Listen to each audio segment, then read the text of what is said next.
नमस्ते बच्चों, स्वागत है आपको रीना अकादमी में। आज मैं आप लोगों के लिए पंखुड़ियां हिंदी पाठमाला 6 से पाठ 5 अक्ल बड़ी की भैंस नामक कहानी लेकर आई हूँ। यह कहानी एक पंचतंत्र की कहानी है जो मैं आप लोगों को सुनाऊंगी। तो चलिए, अगर आपने मेरी पिछली वीडियो यानी 1, 2, 3, 4 नहीं देखा है तो इसका लिंक मैं डिस्क्रिप्शन बॉक्स में दे दूंगी और इसका आई बटन में भी इसका लिंक डाल दूंगी। तो चलिए देखते हैं।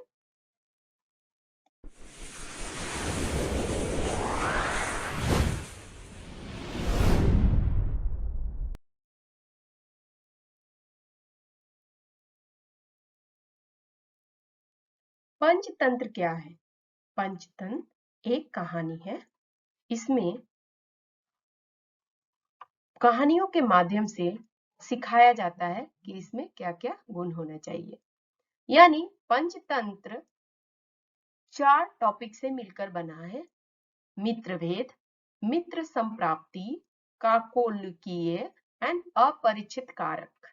यानी इसका मीनिंग हुआ मित्रभेद यानी मित्र कैसे बनाना चाहिए, मित्र संप्राप्ति यानी संधि करते समय किन किन बातों पर ध्यान रखना चाहिए।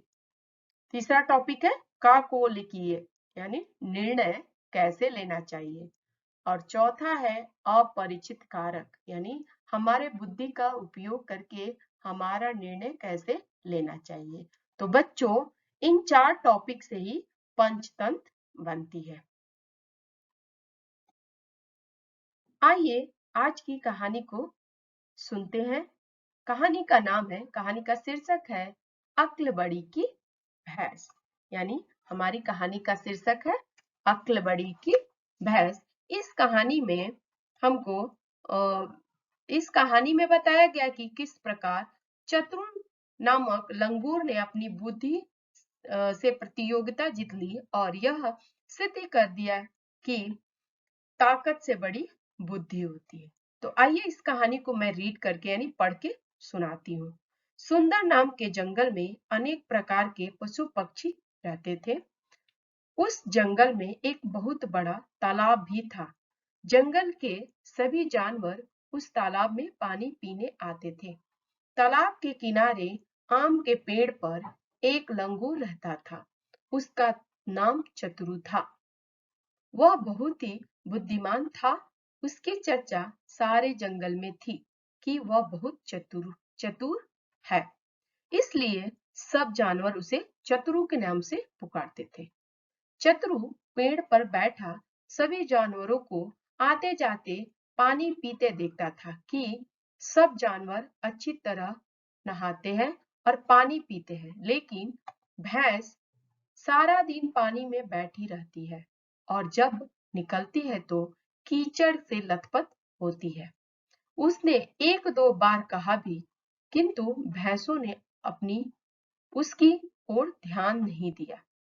चतुरु ने सोचा कि लोग ठीक ही कहते हैं, भैंस के आगे बीन बजाए भैंस बैठी पगुराई।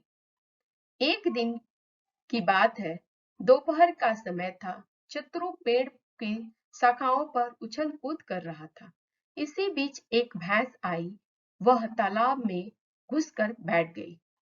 कुछ देर के बाद जब वह तालाब से निकली तो उसके शरीर पर कीचड़ लगा हुआ था।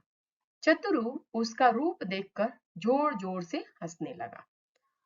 भैंस चिढ़ गई और गुस्से से बोली, चतुरु, तुझे शर्म नहीं आती?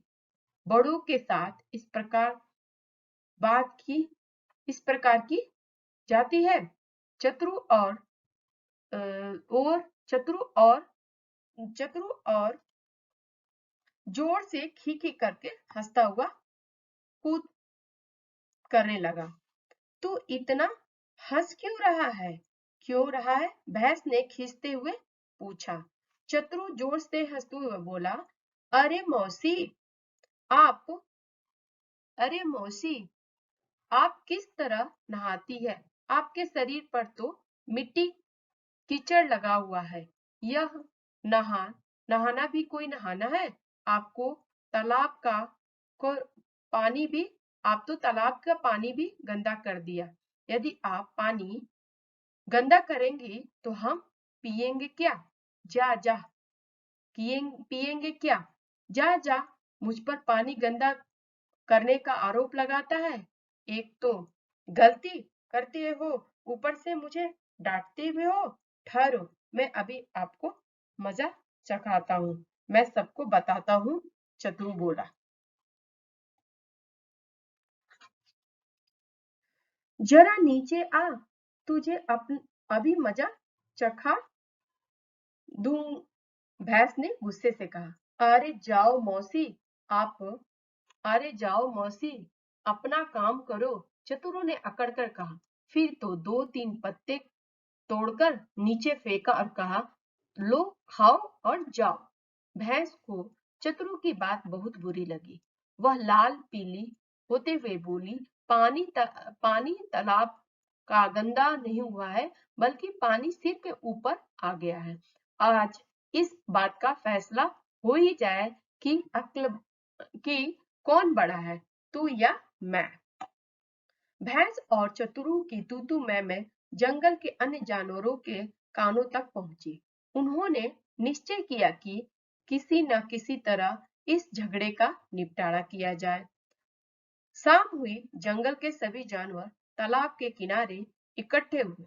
सबकी राय से वह तय हुआ कि दोनों में जो कोई उस तालाब को पहले पार कर लेगा, वही बड़ा माना जाएगा।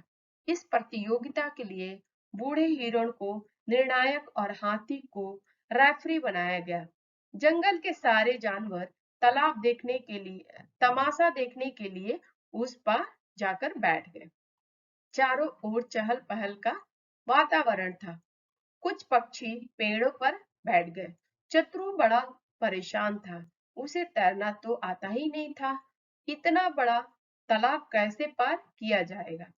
जब सारी तैयारियां हो गई तो हाथी ने दोनों को सावधान किया। सब उसकी चिंगार के खत्म होने के साथ ही साथ दोनों को तालाब में तैरना शुरू कर दिया। चतुरो बड़ी परेशान में था। उसका दिल जोर जोर से धड़कने लगा। घबराहट के मारे उसे कुछ सूझ ही नहीं रहा था। उसे डर था कि कहीं अब वह चतुरु से बुद्धू न कहलाने जाने लगे। तभी हाथी ने शुर उठाकर चिघाड़ लगाई। हाथी की चिघाड़ सुनकर भैंस पानी में उतरकर तैरने लगी। अब चतुरु ने भी उस अपनी चतुराई दिखाई। उसने पेड़ की एक डाली से दूसरे डाली पर छलांग लगा और तालाब की झुकी हुई डाल पर जा पहुंचा। भैंस अभी थोड़ी दूर ही थी, वह चतुरु वहीं से कूदा और भैंस के पीठ पर सवार हो गया। भैंस ने उसे गिराने के नाना पल किए, लेकिन चतुरु ने उसके सींग को कसकर पकड़ लिए। चतुरु की चतुराई पर सब चकित हो गए। वे अब देखने के लिए उत्सुक हो गए कि कौन पहले पहुंचता है। अभी तालाब का किनारा थोड़ी ही दूर था कि देखते देखते चतुरु जोर से उछला और किनारे पर खड़ा हो गया। सारे जानवर चतुरों को चतुरों के चतुराई और जीत पर खुशी से उछलने लगे। तालियां बजने लगी और इधर भैंस धीरे धीरे बाहर निकल ली। तभी हिरण दादा ने अपना फैसला सुनाया। चतुरु बड़ा है और भैंस नहीं। बच्चों, बस इस दिन से यह मुहावरा बन गया कि अक्ल बड़ी की भैंस, अर्थात बुद्धि की ताकत शरीर के ताकत से बड़ी होती है, क्योंकि बुद्धि बल शारीरिक बल से श्रेष्ठ होता है। और ये कहानी एक पंचतंत्र की कहानी है। तो बच्चों, इस कहानी से हमें क्या सीख मिलती है? तो आइए इस कहानी का हम पहले सारांश को देखते हैं कि इस कहानी में हमें सारांश क्या है, यानी पूरे पाठ का निचोड़ क्या है। तो इसमें एक कहानी का सारांश ये है कि सुंदर वन में तालाब के किनारे लगे आम के पेड़ पर चतुरु नामक लंगूर रहता था। वह उस तालाब में पानी पीने के लिए आने जाने वाले जानवर को देखता रहता था। जब जानवर नहाते, पानी पीते और चले जाते, किंतु भैंस सारा दिन पानी में बैठी रहती। जब वे निकलती तो कीचड़ उसी तरह लगा होता रहता था। उसने उसको कहा भी, लेकिन उन्होंने ध्यान नहीं दिया। एक दिन चतुर भैंस को देखकर जोर जोर से हंसने लगी। भैंस चिढ़ गई और उसने अपना अपमान समझा और झगड़ा बड़ा बन गया। इसके लिए सभी जानवर भी हैरान से तय किए गए। एक प्रतियोगिता रखी गई। प्रतियोगिता के लिए तय किया गया है कि जो भी तैरकर तालाब के किनारे पहुंचेगा उसी की जीत होगी। चतुर घबराने लगा और उसे तो तैरना आता ही नहीं था, लेकिन अब क्या करे। उसकी बुद्धि ने उसे तरकीब सुझाई। वह उछलकर भैंस के पीठ पर बैठ गया और सवार हो गया। किनारा आते आते ही उसने उछलकर और किनारे पर पहले आने से उसने उछलकर और वहां से छलांग मारी और आगे बढ़ गई, जिससे क्या हुआ, चतुर की जीत हुई और भैंस की हार हुई। तो इस कहानी से हमें ये सीख मिला है कि शरीर से ज्यादा बुद्धि मजबूत होती है, यानी बुद्धि बलवान होती है। तो बच्चों, इस तरह शरीर ताकतवर होता है और बुद्धि मजबूत होता है। ठीक है, तो चलिए आगे देखते हैं। यस, नए शब्द है बच्चों। यहाँ पे नए शब्द, आप इसको नए शब्द को देखिए। नए शब्द में क्या क्या है देखते हैं। यहाँ पे नए शब्द, राय यानी विचार, निर्णय यानी फैसला करने वाला या जज, तय निश्चय, सूचना यानी विचार आना, देख पढ़ना, मुहावरे और लोकोक्तियां। यह मुहावरा क्या होता है, लोकोक्तियां क्या होता है, इसके लिए मैं सेपरेट वीडियो डालूंगी। लेकिन यहाँ पे समझो कि यह एक कहावत होती है जो भाषा को मजबूत बनाती है। यानी लाल पीला होना, इसका मीनिंग क्या होगा, क्रोध आना। पानी सिर के ऊपर होना, यानी बात का बढ़ा जाना और बर्दाश्त के बाहर होना। भैंस के आगे बीन बजाओ, भैंस करे पगुराई, यानी कोई असर न होना। अक्ल बड़ी की भैंस, यानी बुद्धि बल शरीर शारीरिक बल से श्रेष्ठ होता है। अभ्यास कार्य चिल्ड्रन, मौखिक प्रश्न है कि चतुरु कौन था। तो हमारा उत्तर होगा, चतुरु एक लंगूर था। भैंस के आगे बीन बजाओ, भैंस करी पगुराई, यह किसने कहा और क्यों कहा। तो हमारा उत्तर होगा, यह वाक्य चतुरु ने कहा क्योंकि भैंस सारा दिन पानी में बैठी रहती है और जब निकलती है तो कीचड़ से लथपथ होती है। ये मना करने पर भी नहीं मानती है। अगला प्रश्न, भैंस को गुस्सा क्यों आ गया। क्योंकि एक दिन भैंस तालाब के बीच घुसकर पानी में बैठी थी। जब तालाब से निकली तो उसके ऊपर मिट्टी लगी हुई थी और कीचड़ से लथपथ हुई थी। तभी चतुरु ने उसे देखकर जोर जोर से हंसने लगा, जिससे भैंस चिढ़ गई और उसे गुस्सा आ गया। अगला प्रश्न है, प्रतियोगिता का निर्णायक कौन था। तो हमारा उत्तर होगा, प्रतियोगिता का निर्णायक बूढ़ा हिरण था। अगला प्रश्न है, चतुरु को क्या डर था और क्यों। चतुरु को डर था, चतुरु को तैरना नहीं आता था।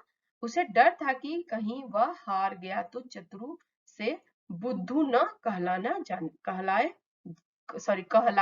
जाने लगे। अगला प्रश्न है, अंत में प्रतियोगिता कौन जीता। हमारा उत्तर होगा, अंत में चतुरु ने प्रतियोगिता को जीता। लिखित प्रश्न देखते हैं। भैंस को देखकर चतुरु क्यों हंसने लगा। तो हमारा उत्तर होगा, भैंस को देखकर चतुरु इसलिए हंसने लगा क्योंकि वह घंटों तालाब में बैठने पर भी कीचड़ से लथपथ थी। अगला प्रश्न देखते हैं, जंगल के सभी जानवर तालाब के किनारे क्यों इकट्ठे हुए। हमारा उत्तर होगा, जंगल के सभी जानवर तालाब के पास यह निर्णय करने लगे कि एकत्र हुए कि चतुरु और भैंस में से कौन बड़ा है। दोनों में यह प्रतियोगिता रखी गई थी कि जो कोई उस तालाब को पहले पार करेगा वही बड़ा कहलाएगा। अगला प्रश्न है, चतुरु ने जीत कैसे हासिल की। तो हमारा उत्तर होगा, चतुरु तैरना नहीं जानता था। वह तालाब में झुकी डाली पर से छलांग लगाकर भैंस की पीठ पर जा बैठा। भैंस ने उसे गिराने की काफी प्रयास किया, पर उसने भैंस के सींग कसकर पकड़ लिया और जैसे ही किनारा आया उसने फिर छलांग लगा दी और बुद्धिमानी से प्रतियोगिता जीत ली। तो बच्चों, इस तरह मौखिक प्रश्न और लिखित प्रश्नों को मैंने बताया। अगला प्रश्न देखती है, किसने कहा सही उत्तर चुनकर टिक लगाइए। तुम पानी गंदा करोगी तो हम पिएंगे क्या? तो हमारा उत्तर होगा चतुरु ने कहा।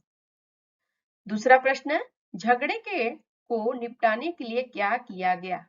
हमारा उत्तर हो गया प्रतियोगिता रखी गई। अगला प्रश्न देखते हैं, प्रतियोगिता का रेफरी किसे बनाया गया? तो हमारा उत्तर होगा हाथी को।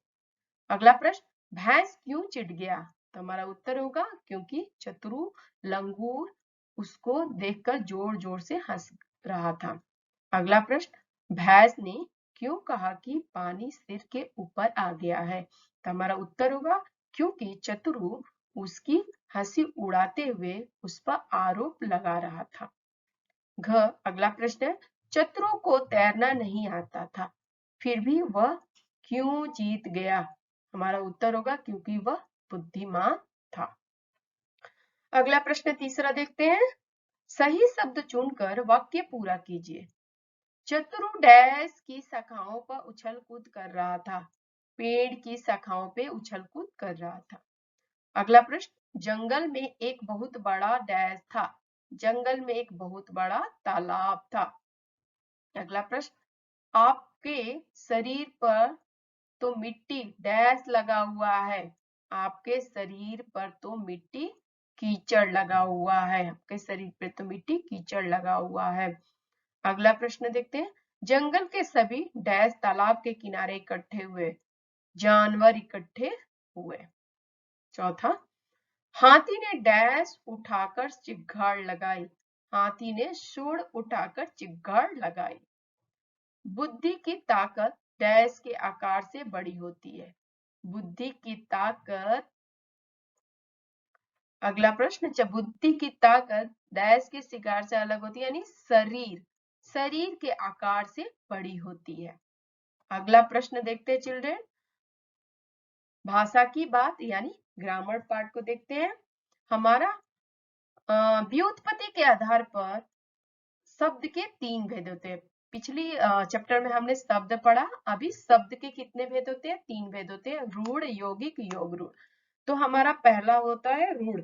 रूढ़ किसे कहते हैं? जो शब्द किसी सामान्य अर्थ के लिए सदा में से प्रयुक्त होते आ रहे हैं, जिसके टुकड़े करने पर कोई अर्थ ना निकलता है, वे रूढ़ कहलाते हैं। जैसे जंगल, तालाब, भैंस, लंगूर आदि। इसके टुकड़े जंगल का टुकड़ा क्या होगा? जंग प्लस ग प्लस ल जंगल, ता प्लस ला प्लस ब तालाब, भै प्लस स भैंस, लंग प्लस गु प्लस र लंगूर करने पर इसका अर्थ नहीं निकलता। यानी करने का मतलब जो इसका एथी है, इसको तोड़ दे तो कोई मीनिंग नहीं निकलता, इसलिए यह रूढ़ कहलाता है। यौगिक किसे कहते हैं? दो या दो से अधिक शब्दों के मेल से बने शब्दों को यौगिक कहते हैं। यानी दो से अधिक शब्दों के मेल से बने शब्दों को यौगिक कहते हैं। जैसे बुद्धिमान में 2 है, बुद्धि प्लस मान। और राजकन्या में भी 2 शब्द है, राज प्लस कन्या। ठीक है, चलिए अगला देखते हैं हम लोग। यस, अगला भेद है योग रूढ़। हमारा योग रूढ़, 2 या 2 से अधिक शब्दों या शब्दों के मेल से बनने वाले शब्द जो किसी विशेष अर्थ का बोध कराते हैं, उन्हें योग रूढ़ कहते हैं। जैसे पंकज, कीचड़ में जन्म लेने वाला, कमल, नीलकंठ, नीले कंठ वाला यानी शिव। ये सारे हमारे योग रूढ़ है। नीचे देखिए अगला प्रश्न है, नीचे दिए गए शब्दों को सही स्थान पर लिखिए। यहाँ पे कुछ शब्द दिया हुआ है, इसमें से आपको कॉलम में डालना है, यानी रूढ़, यौगिक, योग रूढ़। अब इसमें से चूज करके यहाँ पे लिखना है। तो हमारा पहला रूढ़ है। रूढ़ में कौन कौन से आएंगे? पशु, किनारे, पानी, थोड़ी, दूर, बड़ा। और यौगिक में राजकुमार, अकड़कर, घबराहट, तालाब, चतुरु, जलयान। ये हमारा आ जाएगा। लंबोदर यानी योग रूढ़ में लंबोदर, पीताम्बर, जलज, पगुराई, सुंदरवन और कीचड़। क्यों आएगा? क्योंकि इसमें 2 शब्द है और इसका दो शब्द है जिससे विशेष अर्थ निकलता है। लंबोदर, लंबा है, उदर यानी गणेश, ठीक है। पीतांबर, पीता यानी पीला है, अंबर यानी विष्णु। जलज, जिस जल में जन्म लेने वाला जलज। पगुराई यानी सुंदरवन, सुर प्लस वन, सुंदरवन। पगुराई, पगु प्लस राई। कीचड़, की प्लस चढ़, कीचड़। तो इस तरह हमारा रूढ़, यौगिक और योग रूढ़ हमारा कंप्लीट हुआ। अगला प्रश्न देखते हैं, पढ़िए, समझिए और एक शब्द स्वयं लिखिए। विलोम शब्द, विलोम यानी उल्टा। निश्चय, अनिश्चय। डर, निडर। सावधान, असावधान। बड़ी, छोटी। अक्ल, बेअक्ल। पहला, आखिरी। अगला देखते हैं, ख, पर्यायवाची शब्द। पर्यायवाची शब्द, जंगल, वन, विपिन। किनारा, तट, कुल। समय, काल, अवधि। पानी, जल, नीर। तालाब, तड़ाग, सरोवर। पेड़, वृक्ष, पेड़, तरु। पेड़ और तरु अलग अलग है लेकिन मीनिंग एक ही है। शरीर, तन, काया। डर, भय, खौफ। अगला देखते हैं, लिंग शब्द, सादा लिंग और सादा स्त्रीलिंग। सादा पुल्लिंग और सादा स्त्रीलिंग। तालाब सादा है, वन, जंगल। सादा स्त्रीलिंग में भैंस, मिट्टी, प्रतियोगिता। यहाँ पे भी सादा पुल्लिंग देखते हैं। पहले यहाँ देखते हैं, सादा पुल्लिंग में इधर भी दिया है पशु, पक्षी, पानी। और सादा स्त्रीलिंग में सुर और चिक्कार। सादा पुल्लिंग, जानवर, पेड़, लंगूर। शरीर, कीचड़। सादा स्त्रीलिंग, बुद्धि, नीति, मति, मति, प्रीति, रीति। सादा स्त्रीलिंग और सादा पुल्लिंग क्या है बच्चों? सादा स्त्रीलिंग यानी नॉर्मल स्त्रीलिंग और पुल्लिंग। नॉर्मल जिसे बोलते हैं गाय, तो गाय हमारा स्त्रीलिंग है, अब उसको बोल दो सादा स्त्रीलिंग, तो नॉर्मल ही है, सिर्फ इसको पुल्लिंग और स्त्रीलिंग बोल सकते हैं। इन्होंने आपको समझाने के लिए सादा और सादा करके जोड़ दिया। अगला प्रश्न देखते हैं, वचन। वचन यानी विभक्ति रहित और विभक्ति सहित। यहाँ पे विभक्ति के साथ में नहीं है और विभक्ति, विभक्ति ये है जिसमें ये चिन्ह लगा होता है। तो एक वचन और बहुवचन, एक वचन यानी एक, बहुवचन यानी एक से ज्यादा, सिंगुलर टू प्लूरल। भैंस, भैंसे। मौसी, मौसियां। डाली, डालियां। यहाँ पे हमारा क्या है? विभक्ति है, कारक चिन्ह है यहाँ पे। तो भैंस ने, भैंसों ने। मौसी से, मौसियां से। डाली से, डालियों से। ठीक है, यहाँ पे देखें, नीचे दिए गए शब्दों का वाक्यों में प्रयोग कीजिए। तो इसको मैंने अगले पेज में मैंने इसका अच्छी तरह से यहाँ पे लिख के मैंने बताया है, लेकिन अगले पेज में भी मैंने इसको दे दिया है, तो वहां पे मैं बता देती हूँ आपको। नीचे दिए गए शब्दों के दो दो अर्थ लिखिए। यहाँ पे एक अर्थ दिया हुआ है, आम पर, पानी, नाना, लेकिन इसका मीनिंग क्या होगा दो अर्थों में। आम का हम लोग आम भी बोल सकते हैं, आम यानी फल, आम मतलब साधारण यानी नॉर्मल व्यक्ति। पर यानी पंख, पर यानी परंतु। पानी यानी इज्जत और पानी यानी जल। नाना यानी माँ के पिता, नाना यानी नाना प्रकार। तो कहने का मतलब यहाँ पे एक शब्द के दो मीनिंग होते हैं। ठीक है, आइए अगला प्रश्न देखते हैं, पढ़िए और समझिए। यानी र, र क्या है बच्चों? र और री में अंतर। र एक व्यंजन है और री एक स्वर है। उदाहरण, र राजा, राम, राका, रास्ता, सहारा। र से हम शब्द बना सकते हैं। ठीक है, र से हमको कितना भी शब्द बना सकते हैं। यहाँ पे री देखे, री एक स्वर है, इससे हम री से क्या बनाएंगे? कृपा, नृप, गृह, रीचा, उसके बाद से बहुत सारे शब्द बना सकते हैं। यहाँ पे देखिए, र विभिन्न प्रयोग के लिए वाले दो दो शब्द, यानी र का यहाँ पे प्रयोग किया गया है। तो यहाँ पे जो प्रयोग किया गया र का, यहाँ पे मैं आपको बताती हूँ। प्र से प्रधान, प्रभात। ट्र, ट्र से ट्रक, राष्ट्रीय, ट्रम, ड्रम। कार्य से कर्म, धर्म। र से रात और राज, राम। आप यहाँ पे कोई भी शब्द बना सकते हैं र से। ठीक है, ये भी जान लीजिए, जान लीजिए। लिपि, लिपि क्या है? हमारी लिपि देवनागरी लिपि में है। हमारी लिपि कौन से लिपि में है? देवनागरी लिपि में है। और इसकी मानक भाषा जो होती है, हमारी लिपि की मानक भाषा होती है, वो क्या होती है? खड़ी बोली होती है। इसकी भाषा क्या होती है? खड़ी बोली होती है, यानी भाषा मान्य और स्वीकृति है, यानी हमारा जो खड़ी भाषा है वो कैसे है, स्वीकृति, यानी सभी लोग मानते हैं इस भाषा को। यही भाषा पुस्तकों, समाचार पत्र और रेडियो की भाषा है, यानी जो हम लोग बात करते खड़ी बोली वही हम रेडियो, समाचार पत्र और पुस्तकों में भी यूज करते हैं, पुस्तक यानी किताबों में भी यूज करते हैं।